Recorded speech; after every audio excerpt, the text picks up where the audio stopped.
Masechet Eruvin, résumé du Daf Nun Dalet. La Gemara commence par expliquer l'importance de prononcer ce qu'on étudie quand on étudie. Grâce à ça, la Torah, elle pénètre, elle s'acquiert mieux. La Gemara ensuite va dire aussi que ça donne de la vie. Après ça, la Gemara, elle dit, un homme qui a de l'argent, qui ne garde pas son argent pour en faire, pour les temps futurs, on ne sait pas quand est-ce que la mort arrive, elle peut arriver tout d'un coup. Autant en profiter immédiatement, partager à la cas ce qu'il faut, profiter lui-même ce qu'il faut, ne pas garder non plus pour ses enfants parce que la Gemara dit c'est pas ce que ses enfants vont en faire. Et d'autre part, la parnassa grandit avec les besoins de la personne, donc ses enfants qui vont grandir, en même temps leur parnassa va grandir. Donc autant en profiter lui-même et rapidement. Après ça, la Gemara dit quelqu'un qui est en chemin, il n'y a personne avec lui pour l'accompagner, et apparemment il a peur d'être seul, il voudrait être protégé en chemin, qu'il étudie la Torah en chemin, elle s'appelle un bon accompagnement. D'ailleurs, la Gemara le ramène sur ce passouk encore, duquel on apprend cette idée-là. De ce même passouk-là, on apprend que la Torah, elle est une guérison pour un mal de tête, pour les maux de gorge, de ventre, et d'ailleurs même pour tout son corps.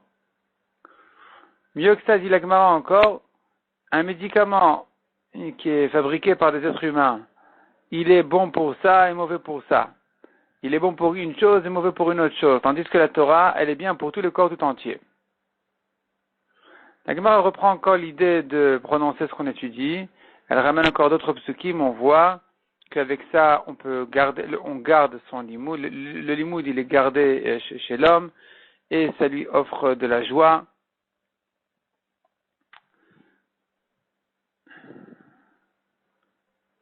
La Gemara ramène encore d'autres drachot ou d'autres psukim toujours qui vont dans le même sens. La Gemara ensuite dit à chaque fois qu'on voit dans les psukim la notion de netzach ou de sela ou de vaed, ça veut dire à tout jamais.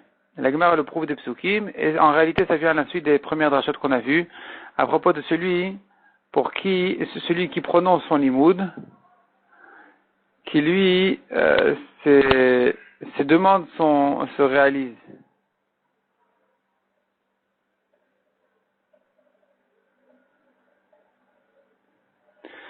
Après ça, la Gemara elle dit, un Talmid Chacham doit se comporter comme un collier, d'abord, qui n'est pas serré sur le cou. Des fois on le voit, des fois on ne le voit pas. Le Talmid Chacham aussi, il ne doit pas toujours au marché, pas se montrer toujours, c'est grâce à ça qu'il peut acquérir sa Torah. Une dracha encore aussi d'autres psukim, desquels on apprend que celui qui révise sans arrêt son limoud, son étude, ses joues ne se fatiguent pas à prononcer son limoud et à l'enseigner aux autres, il va acquérir avec ça sa Torah. Encore un passouk, on apprend des luchot even. Luchot, ça fait allusion aussi, donc c'est pas que les tables de matière, c'est aussi les joues, les chayaim, pour nous dire que si les joues d'un homme sont comme des pierres qui ne s'usent pas, alors effectivement la Torah va se réaliser chez lui.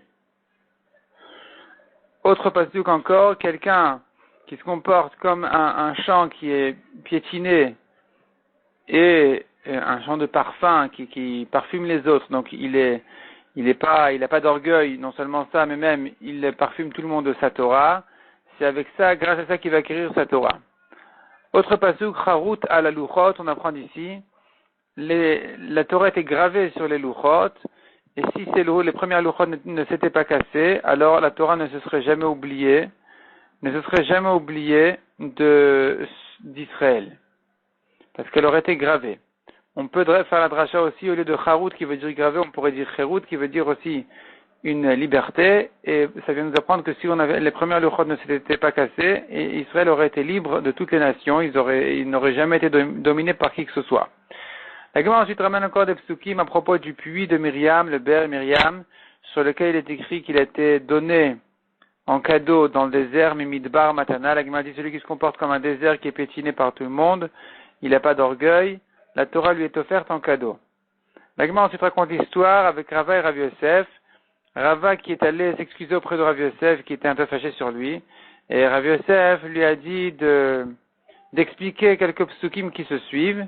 Mais Rava a fait toute une racha autour de ces psukim-là qui veulent dire quelqu'un qui est comme un désert, sans orgueil, la Torah lui est offerte. Une fois que la Torah lui est offerte, il devient l'héritage et la part de Akadosh Baruch Hu. Une fois qu'il devient la part de Akadosh Baruch Hu, il monte en grandeur. Et s'il prend de l'orgueil, il sera rabaissé. Mais si il fait tchouva, il va remonter.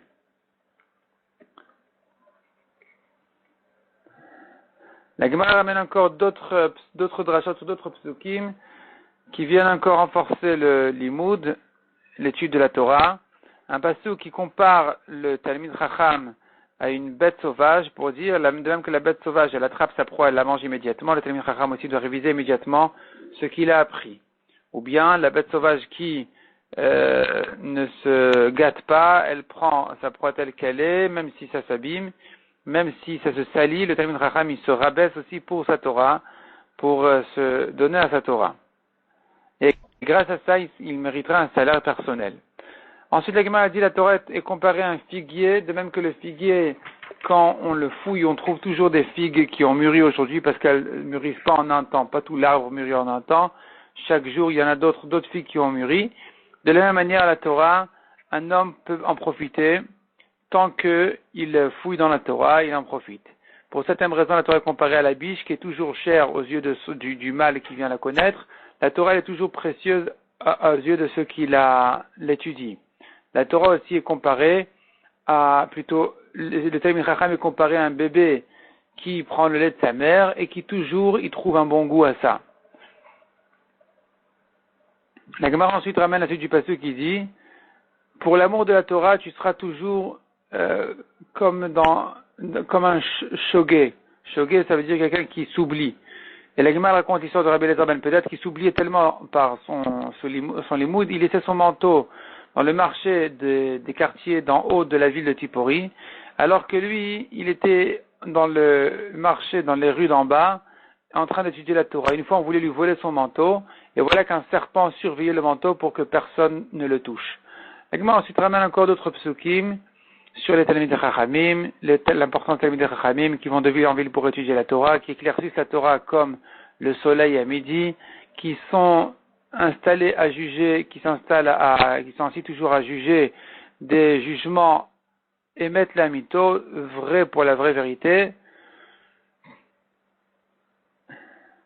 Ensuite, la Gemara ramène encore un pasouk qui pourrait se comprendre de deux manières différentes à propos du chasseur rusé. Est-ce que soit la Gemara explique c'est quelqu'un qui paraît être un chasseur parce qu'il apprend beaucoup, mais il ne révise rien, il oublie tout. Et donc ici quelque part c'est un trompeur parce qu'il trompe les gens. Et sur lui, le pasuk dirait qu'il va perdre la vie, ou au moins la longueur de la vie. Ou bien dans l'autre sens, on pourrait expliquer ce pasuk, qui va dire le chasseur rusé, qui est intelligent, il sait comment attraper, il attrape un oiseau, il lui casse les ailes avant qu'il s'échappe.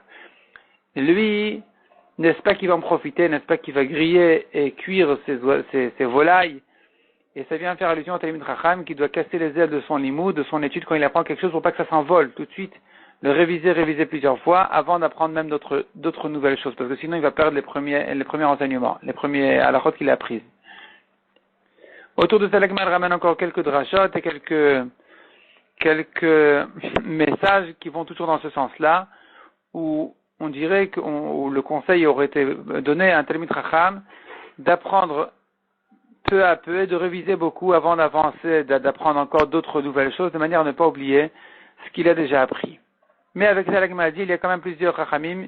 Les Chachamim connaissent ce conseil et malgré tout, ils préfèrent avancer davantage, même si ça vient sur le compte des révisions et de la connaissance parfaite de ce qu'ils ont déjà appris. Cependant, Rav Nachman bar Yitzhak a dit, moi, j'ai quand même accompli ce conseil-là, et j'ai comme ça acquis beaucoup de Torah. La Gemara ensuite décrit la manière dont Moshe a enseigné la Torah à tout Israël, où Moshe Rabbeinu, qui avait appris de Kadosh Baruch Hu la Torah, d'abord il a enseigné à son frère Aaron, ensuite à Aaron avec ses enfants, ensuite à Aaron et ses enfants et les Zkenim, ensuite à Aaron et ses enfants, les Zkenim et à tout Israël. Donc il se trouve que Aaron a appris déjà 4 fois. Moshe Rabbeinu se retire et Aaron enseigne à ses enfants. Ensuite, ses enfants et Aaron enseignent à tout le monde. Ensuite, les enfants enseignent à tout le monde. Ensuite, les Zkenim, les Chachamim enseignent à tous les peuples d'Israël. Il se trouve que tout le monde a entre ses mains au moins 4 fois où ils ont appris leur Torah. La Gemara dit que de là on apprend, un maître doit enseigner au moins 4 fois à son élève. Donc seulement ça, on apprend aussi des psukim. Un maître doit enseigner à son élève que son élève apprenne et comprenne bien les raisons des choses et qu'il puisse bien les répéter. Donc toutes ces choses-là, on les apprend encore des psukim. Et enfin, la Gemara raconte l'histoire de Rabbi Preda, qui avait un élève qui avait beaucoup de mal à comprendre son étude. Et voilà que Rabbi Preda, il devait lui enseigner 400 fois pour qu'il comprenne. Un jour, Rabbi Preda avait été demandé pour une mitzvah, et son élève a perdu la concentration à cause de ça. Il a fallu lui expliquer son cours, le répéter 400 fois de plus. Et Rabbi Preda, avec toute sa patience, il lui a répété encore 400 fois le cours.